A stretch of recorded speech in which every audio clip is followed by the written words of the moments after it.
don't know what I would find. I only know it's a matter of time. When you love someone, yeah, when you love someone, it feels so right, so wrong and true. I need to know if you feel it too. Maybe I'm wrong. Won't you tell me if I'm coming on too strong? This heart of mine has been hurt before. This time I wanna be sure. I've been waiting for a girl like you to come into life. I've been waiting for a girl like you. Love that wins tonight. I've been waiting. In this lesson we take a look at Waiting for a Girl Like You by Foreigner, which was another huge hit for the band back in '81. It was on their album 4, and I, like I sometimes, well, very often do, bumped into an acoustic version of it by them, just on guitars and a mandolin, I believe. The mandolin actually copies the synthesizer theme, which you can hear, which is actually the signature riff fill in the song, of course. However, we take a look at how Mick Jones plays it himself, which is actually very easy, just kind of like how I did it. Well, I also indeed incorporated a little of this mandolin part in there, which is totally optional. If you just want to strum through the whole song like Mick Jones does, that would be perfectly fine as well.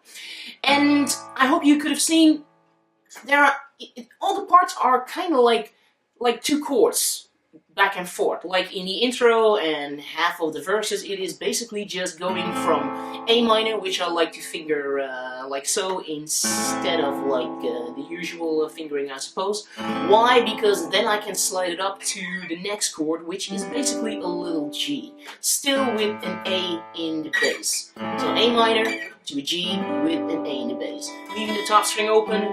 You don't have to, you can also fret it, or with your pinky fret the high A there, then it would be a G at 9, or in an open E it would be a G6. So, and then you get to the next part of the verse, which is E minor, and then down to D major, still with an E in the bass. And then, like I said, just going back and forth. A slight little change at the very end, because then all of a sudden you just for a beat and a half you go to E major before heading into the pre-chorus, which was indeed an F major 7 or an F major 9. So for the 7 you leave the top string open when playing an F chord, so you can't really bar it. You can, but that's how he does it, or actually he doesn't use his thumb wrapped around the neck, just plays it like so, also leaving the third string open, and then you have an F major 9. I indeed like to catch the low F there in the bass. And then it's going back and forth between F and G, F and G, F and G, and so on. When you get to the chorus, there another change, because now all of a sudden it all kind of circles around D minor instead of A minor. It started out with A minor, and then to E minor, and now to D minor, to B flat, and a G minor. And that is actually really it throughout the whole song. For strumming, also syncopated chord changes, like at the end of B4, 1, 2, and 3, and 4, and 1, 2, and 3, 1, 2, and 3, and 4, and kind of emphasizing the upstrokes and releasing the strings there a bit. Like so. You can do it here too. See? I will break this a little bit more down, a little bit more in the lesson, of course, along with the chords and how the progression goes and such. So there are a couple of bar chords indeed, like the B flat and, well, quite a few. And I will show you a couple of options as in how you can finger those chords as well, like a D minor or a beat flat major, like so. you can decide for yourself however you want to do it there.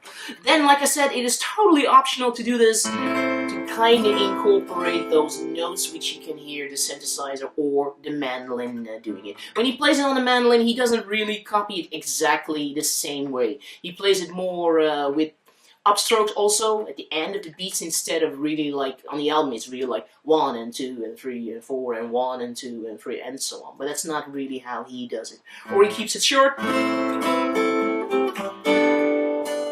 there, or he finishes it like so. See, all upstrokes and so on.